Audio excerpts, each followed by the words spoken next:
The story begins. Our heroine Alex tries on a new dress and asks her boyfriend Finn, "How does this look?" Finn barely looks and says, "Yeah, it's fine." Annoyed, Alex goes to try another dress. Finn, by the way, is a total foodie. Alex brought a salad from home and he's eating it like he hasn't eaten all day. Alex warns him, "Stop now, your stomach will burst." Then she takes him to her house where there's a baby shower ceremony. Alex has two older brothers and one of their wives is pregnant. There, all the auntie and moms start giving Alex the usual advice.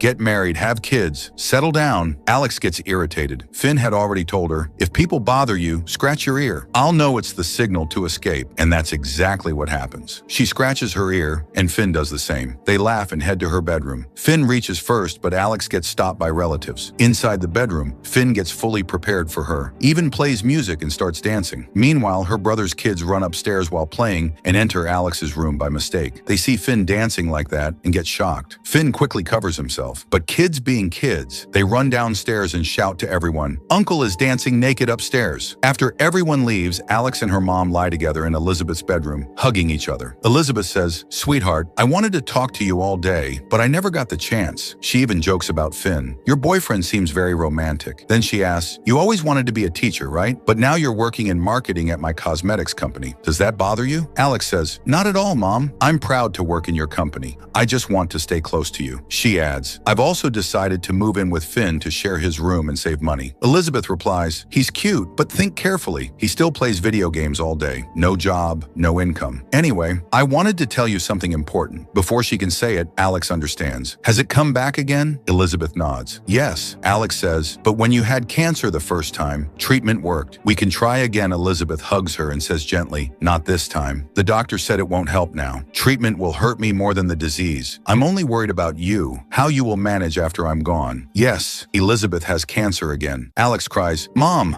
how will I live without you?" The very next scene shows Elizabeth's funeral. She passed away. After the funeral, relatives gather at the house for food. Finn shows up with his plate full of food as usual. Alex's father is there too, but she doesn't talk to him properly. They don't get along. Soon, everyone leaves to meet Elizabeth's lawyer, who has her will. On the way, Alex's brothers discuss who will get the expensive painting, who will get the house, etc. One sister-in-law says confidently, "Alex has been managing the cosmetics company, so surely it's in her name." At the office, they see a young man sitting there. "Who are you? Where's the lawyer?" they ask. He says, "I'm the associate lawyer." Alex jokes, "You look like a college kid." He introduces himself as Brad, and he knows all their names. He says, "Your mother had me write her will. Even in her last days, her sense of humor was still the same." Brad starts reading the will. Elizabeth gives her expensive painting to one son, another property to the second son. Everyone starts noting down what they got. Elizabeth writes that the house where Alex currently lives can be used by the children for only 90 days. After that, there are no instructions. They can't tell whether to sell it or stay in it. One son asks, "Why can't we sell the house?" Alex says, "Mom loved that house. We all grew up there. Maybe that's why she didn't want it sold." Then comes the cosmetics company, the one Alex worked so hard for. Each child will get 20% shares, but those shares only have value when the company becomes public. Until then, the kids can't do anything with them. The remaining 40% shares in the CEO position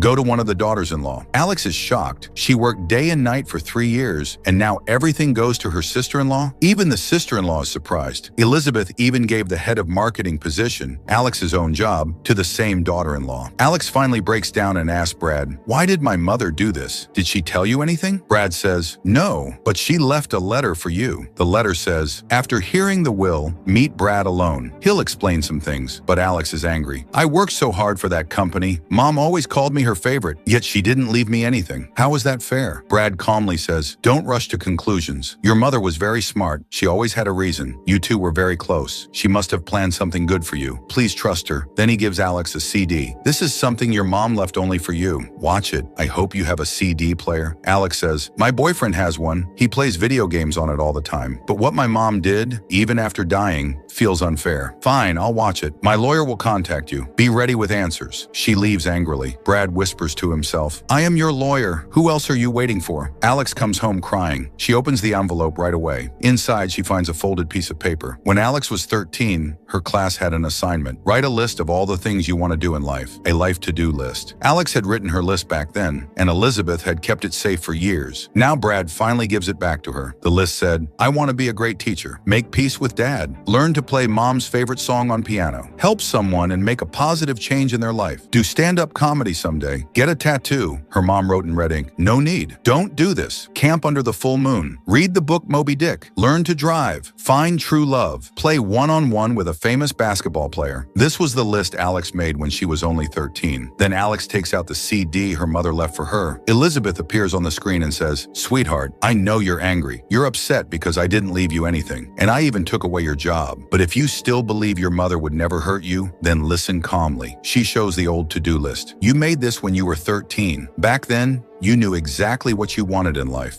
but now you're grown up. And tell me honestly, do you have any clear goals now? Any dreams? No, right? I feel like you've forgotten who you are. You're just choosing the safest path and walking on it without thinking. Your first dream was to become a teacher, but you never tried to follow it. And about the tattoo, forget it. It will look terrible, she jokes. And about true love, I know you love Finn, but I don't think he is your real love. When I was alive, I protected you from everything, but now I can't. So I've given you some tasks. As you finish each task on this list, Brad will give you one CD from me. And when you complete all the tasks, you'll get a red envelope. That red envelope has the real gift I want to give you. We'll meet again in the next CD. Bye, sweetheart. The video ends. So yes, friends, now it's clear that Elizabeth must have had a strong reason behind everything she did. Alex tells her friends the whole story. One friend asks, why do all this just for inheritance? The other says, of course she has to. Without inheritance, how will she manage? Then one of them asks, by the way, do you even know if Finn is your true love? There's a simple way to check. Ask yourself 4 questions. If all 4 answers make you think of Finn, then he's your true love. The 4 questions are, can you share anything in your mind with your partner openly?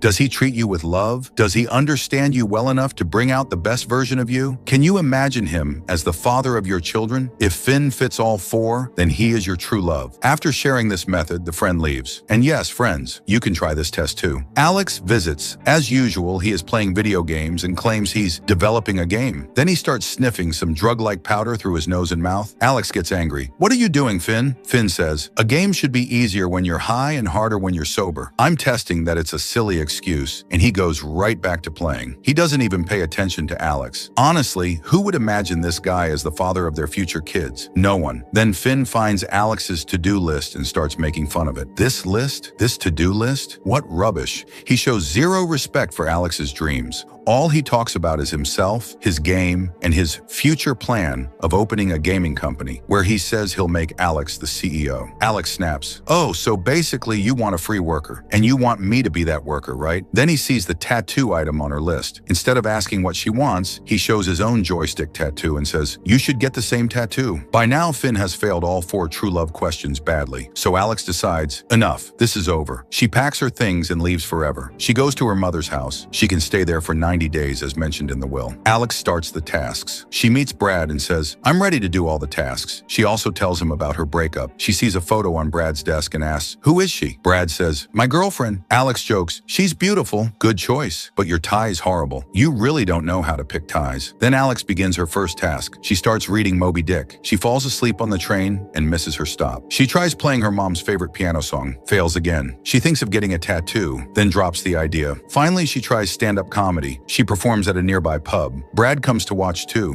One man in the audience keeps teasing her badly, so Alex replies with clever jokes and roasts him openly. Everyone laughs and the man is embarrassed. Someone in the crowd says, it doesn't feel like this is her first time doing stand-up. People clap for her. After completing her first task, Brad gives her Elizabeth's second CD. Since Alex doesn't have a CD player, Brad lets her use his laptop. Elizabeth's second video. In the video, Elizabeth says, I knew you would accept this challenge. Now step out of your safe and boring life. Do something adventurous. And every day, do at least one thing that scares you. And friends, it's true. Many of us are scared to ask for leave, scared to ask for a raise, scared of small things. Elizabeth's advice is perfect. Don't run away from fear. Face it. Do the things that scare you. Brad listens too. After the video, Brad says, I also want to ask my senior lawyer, when will he stop keeping me as an associate? When will he make me a partner? I'll ask him, Alex says. Then ask him now. Brad says, not today, maybe tomorrow or the day after. Next week. Actually, next month sounds better. He laughs and then says, I know a children's shelter home that needs a teacher for 6 months. If you want, I can recommend you. You'll even get paid. Alex agrees. Alex had finished about half of Moby Dick. One day she was reading it on the train when a smart-looking man sitting in front of her said, I tried reading that too, but I couldn't even finish the first chapter. Before they could talk any further, the train got crowded and Alex had to leave. She said bye and got off. Alex then went to the children's shelter home where she was supposed to start teaching. Every child there had a file that explained what upsets them, what helps them, what their strengths and weaknesses are, everything. The senior teacher told her, the teacher who handled these kids is on maternity leave, so for the next 6 months, you'll be teaching them. Alex was still reading the files when the bell rang, and all the kids rushed into the classroom. Getting them to sit quietly was a struggle. The kids were loud and restless. She taught them a chapter and asked them to write about it, but one boy ignored her completely and started drawing instead. Alex took his drawing book away and said, finish your writing first, then you'll get this back. The boy angrily snatched the book from her and walked out. Alex went to complain to the senior teacher. The teacher said, his file clearly says never take away his drawing book. Didn't you read it? Alex replied, I didn't get a chance. The bell rang so fast, the senior teacher then took her to meet the school psychologist. And surprisingly, it was the same man she saw on the train. His name was Alan. He explained gently, don't force him. These kids need time. We help them slowly, not in one day. Alex's next task from her childhood list was make peace, not war, with Dad. So she went to have dinner with her father. He already knew she always arrived late, so he was waiting. And like always, Alex reached late again. During dinner, Alex kept praising her mother and talking about how perfect she was. Her father finally said, she wasn't as perfect as you think. Alex got angry and said, how can you say that? What did she ever do? Did she cheat on you? Her father calmly replied, no. He paid the bill and stood up to leave. Alex couldn't control herself and kept asking the same question again and again. Finally, her father said, about a year before you were born, I found out the truth. From that day, our marriage started falling apart. Later, we separated. Alex was shocked. She gathered her brothers and their wives and said, so Mom and Dad separated before I was born? Does that mean my biological father is someone else? Her father told her, yes. Your biological father was a musician. To find out more, Alex met Brad. They also went tie shopping because Brad had to meet his girlfriend, and he was terrible at choosing ties. Alex picked a perfect tie for him, along with a matching shirt. Later, since Alex finished reading Moby Dick, Brad gave her the next CD from Elizabeth. They talked more openly now. Brad said he was also reading the same book these days. In the new CD, Elizabeth said, learn the piano properly and play my favorite song. You couldn't do it as a child, so do it for me now. Alex went to her childhood piano teacher. The teacher agreed, but only if Alex would perform her first piece on stage like all the other students. Alex accepted and started practicing seriously. Meanwhile, the same boy from Alex's class, the one who loved drawing, received a new drawing book from her and a CD of lessons she had recorded in a fun, musical style. But he threw both things on the road outside. Alex got angry and went to complain to Alan. Alan was supposed to attend a party with his girlfriend that day, but she had canceled on him. He said, it's an important party. I have to go. If you want to talk, come with me. So Alex went along. At the party, a very tall and famous basketball player arrived. Alex asked, can I talk to him? Alan said, of course. Come on, I'll introduce you. Brad and his girlfriend were also at the party. And Alan actually knew Brad's girlfriend because she had once dated Alan long ago.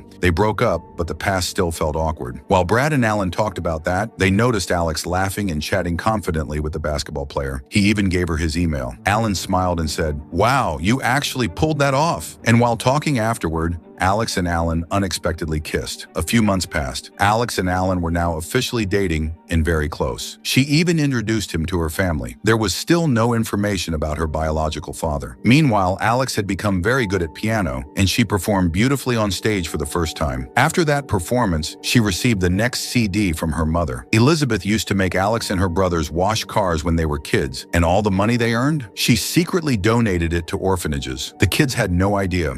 They always thought they'd save that money to buy gaming devices. In her next video, Elizabeth tells this truth and then gives Alex her next task: make a positive change in someone's life. To complete it, Alex organizes a donation camp for an orphanage. She even invites the famous basketball player she met earlier as the special guest. Huge crowds come just to see him, and Alex also plays basketball with him. The orphanage kids are super happy. After this task, Alex receives another CD from her mother. In the next CD, Elizabeth says, "Learn driving." Alex had written written that on her to-do list too. Alex learns to drive, but she drives in a zigzag, messy way. At school, she tells the kids to write something. Surprisingly, the same boy who never listens and always draws actually writes everything she asked. And then he turns his writing into a beautiful drawing. The boy is truly talented, just troubled. Alex realizes that she is genuinely improving his life. Meanwhile, Alex and Alan become even closer. She introduces him to her friends. One day, Alex sees her dad across the street. He waves quickly and rushes into a taxi. Then she meets Brad, who gives her the next CD. Brad also says he hired a detective agency to find her biological father. "I already paid them," he says. "Return it whenever you can." No rush, Alex feels so grateful she kisses Brad on the cheek. Later, she and Brad talk for a long time in the park about their relationships. But things start getting complicated with Alan. Alex always goes to his place, so she finally asks, "Why don't you ever come to my house? You always pull me into your world. Can't you come into mine?" Alan agrees, but that same evening, Alan's writer friends visit and want to meet Alex, so she goes to his place instead. One friend has written a book, and everyone starts discussing it. Alex honestly says, "Sorry, I haven't read your book." Alan feels a little hurt. After a month, Alan finally moves into Alex's house, exactly what she wanted. Alex also invites her entire family. They talk loudly, interrupt each other, joke around. Total chaos. Alan feels uncomfortable because he's never lived in such a noisy, messy, loving environment. He thinks nobody listens to anyone.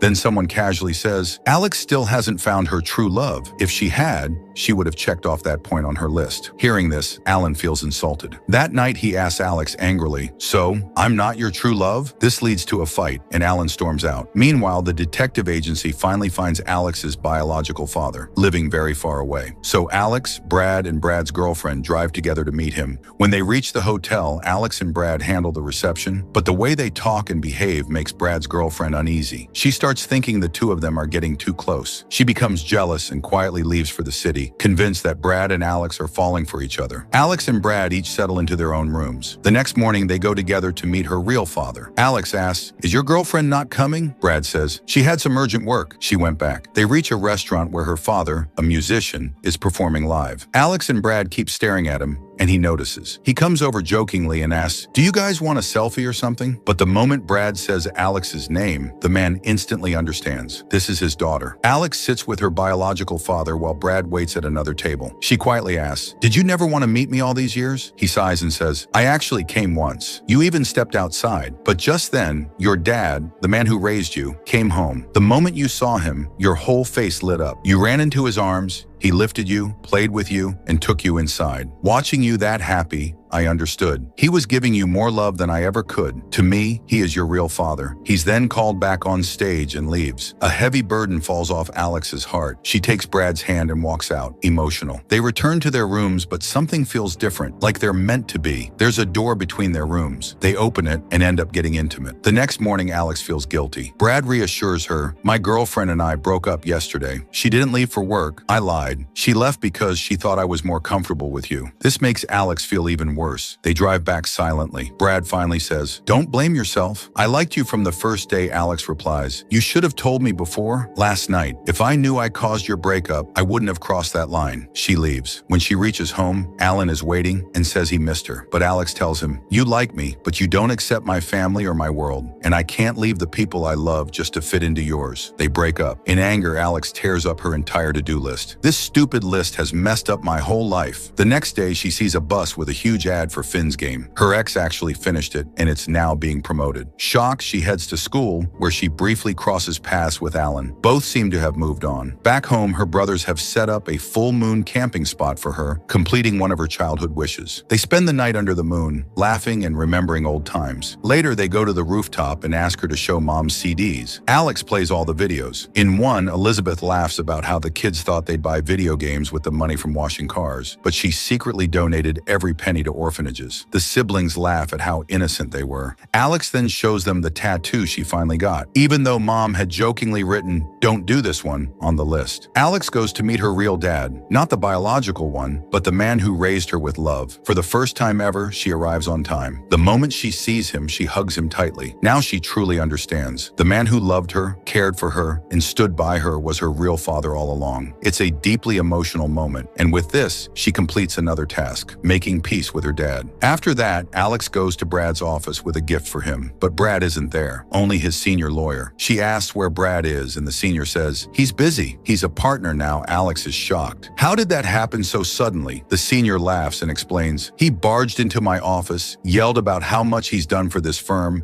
and demanded to know why he wasn't partner yet. I was actually waiting for him to finally show that courage, so I made him partner." He looks at the gift and says, "Is that for him?" Alex nods. "Yes, he's a great lawyer, but he can't choose a tie to save his life, so I bought him one." Then she sighs and says, "I finished every task my mom gave me, except finding true love. Maybe it's just not meant for me." The senior lawyer then reads Elizabeth's final letter. In it, she writes, "Finding true love in 6 months is silly. I spent my whole life searching and never found it. I would never expect my daughter to find it this quickly. The fact that she tried is enough." Elizabeth had instructed him to give Alex her final gift, even if she failed the last task. The gift is a CD and a legal document saying Elizabeth's house will belong to Alex, but only after Alex finds herself and understands what she truly wants in life. She can live in it or rent it out. All maintenance and taxes will be paid through the interest of a fixed deposit Elizabeth set up for her. Elizabeth planned everything so Alex would never struggle. Hearing this, Alex breaks down crying. The senior lawyer panics and says, "Oh no, please don't cry. I'm allergic to tears. I'll call Brad right now." And he runs out in a hurry. Alex goes home and plays the last CD from her mother. On the screen, Elizabeth appears and says, "Sweetheart, you finally completed everything, but don't stop now. Keep growing. Keep pushing yourself. Keep chasing every dream that scares you. And if you still haven't found your true love, don't worry. Even if it takes your whole life, don't stop trying." Suddenly, young Alex appears in the old footage and asks, "Mom, what are you doing?" This was recorded years ago, when little Alex had no idea that her mother was secretly making these CDs for her future. Elizabeth smiles at her daughter and says, "This is my new project, sweetheart." But young Alex didn't know that these videos were meant to guide her after her mother was gone. Little Alex hugs her mother tightly and says with tears, "I don't know how I'll live without you, Mom. I'll miss you so much." Elizabeth holds her close and whispers, "I love you, sweetheart." Then she looks at the camera one last time and says softly, "Bye." This moment is incredibly emotional. Alex tries to control her tears, but she's overwhelmed. And right there, she finally understands. Brad is her true love. Alex drives to Brad's house. Alex had learned driving and even got her license, but she still drove slower than cyclists. Somehow, nervous and shaking, she manages to reach Brad's house. Brad is asleep inside when he suddenly hears a loud crash. He runs outside and finds Alex's car has bumped into his. He shouts, "Why did you hit my car? And why are you here? Do you want to be friends again? Because we're not right for each other. We just won't work." He turns to go back in. Alex says softly, "I didn't come here to be your friend. I came to take a step beyond that." Brad freezes. Slowly, he turns around. Alex walks up to him and says, "When people are angry, their words shouldn't be taken seriously. Maybe I made that mistake too." She takes a breath and continues, "I used to talk with my friends about true love. We had 4 questions. If one person fits all 4, he's the one." She begins. Question 1, does your partner care for you? You always cared for me. Question 2, can you share everything in your heart without fear? The day I met you, you were just a lawyer to me, but somehow I felt so comfortable that I told you everything about my past. Question 3, does your partner help you become the best version of yourself? Whatever I am today, it's because of you. You helped me find myself. Then Alex shows him her phone. Question 4, can you imagine him as the father of your children? She looks into his eyes and says, "There is no one else I can imagine in that place, except you." She hugs him tightly. Brad hugs her back and they kiss. A perfect, warm, happy ending. And that's where the movie ends, friends. Now you finally know why Elizabeth didn't leave her property directly to Alex, and why she gave her a list of tasks instead.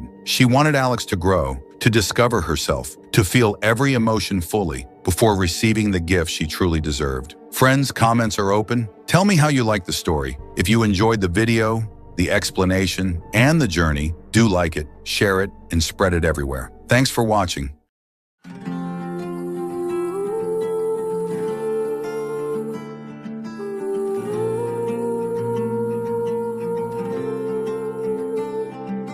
अब आओ ना फिर से मिल जाओ ना फिर से जलाओ ना मुझे मिटाओ ना यूं दिल से अब आओ ना फिर से मिल जाओ ना फिर से जलाओ ना मुझे मिटाओ ना यूं दिल से कोई प्यार ना दे यूं जैसे मुझको चाहती है तू ज़माने के जैसी न बन मेरे यार जैसी है तू ज़माना जलाता मुझे लगाती गले फिर से तू मैं गिर के उठा हूँ अभी हर चीज सिखाती है तू। मैं लिख आया कहानी अपनी जो बीती जिंदगानी, अपनी जो खोया मैंने है वो खोया मैं रात जाग के हूँ रोया। मैं लिख आया कहानी अपनी जो बीती जिंदगानी, अपनी जो खोया मैंने है वो खोया मैं रात जाग के हूँ रोया रोया रोया।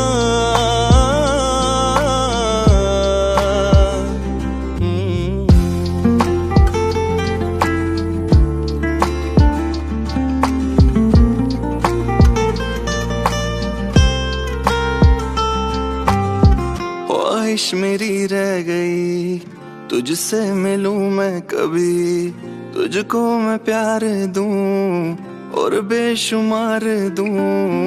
दिल तो जला है बहुत, इसकी सजा है बहुत, फिर भी तेरा ही रहा मेरी नहीं मानता। जितना भी चाहूं तुम्हें मिलना है दर्द मुझे, होता है क्या इस तरह कोई भी इश्क यहाँ। तुम जो मेरी ना बनी किसको बताता फिरूं, ये दाग दिल अपना किसको दिखाता फिरूं। वक्त बदलता है सबका तुझको तो इसका पता था, फिर मुंह क्यों मोड़ गई थी मुझको यूं छोड़ गई थी। साथ निभाना था मैंने दिल भी जलाना था मैंने, फिर क्यों मेरी ना बनी थी और ये सजा बन गई थी। जिसको मैं जीता रहा था ये दर्द पीता रहा था। ऐसी निशानी है तू, ऐसी कहानी है तू। मैं लिख आया कहानी अपनी जो बीती जिंदगानी, अपनी जो खोया मैंने है वो खोया मैं रात जाग के हूँ रोया। मैं लिख आया कहानी अपनी जो बीती जिंदगानी, अपनी जो खोया मैंने है वो खोया मैं रात जाग के हूँ रोया रोया रोया।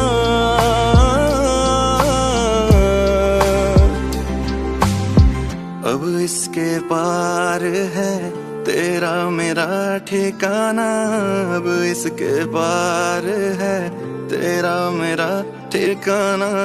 अब इसके पार है फिर तुझसे दिल लगाना, अब इसके पार है।